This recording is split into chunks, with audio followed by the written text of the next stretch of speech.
lifting the back wheel follows on from lifting your front wheel. So it's the very next thing you're going to do, and it just helps you get up and over obstacles or learn how to bunny hop. So what you want to do is we're going to do the inverse of a squat. So as instead of squatting down, I'm going to pick my legs up, and it's all about timing. As you're hitting the obstacles, you want to lift your legs just to lighten the load so that you avoid any pinch flats, smashing your back wheel into the obstacles.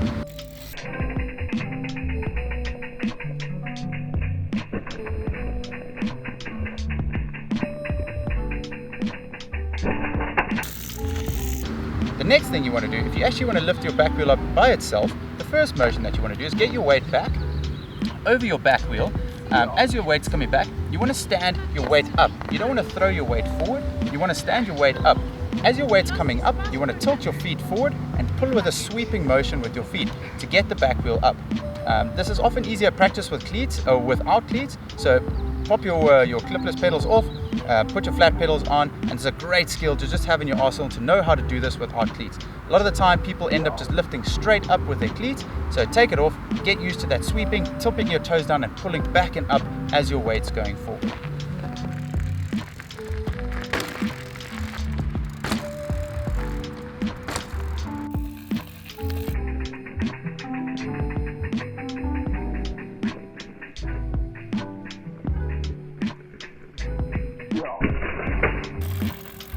I really hope you enjoyed that video. I hope you learned a lot. If you did, please don't forget to like and subscribe, or it would mean a lot. Anyhow, jump on to the next video and let's see what else you can learn.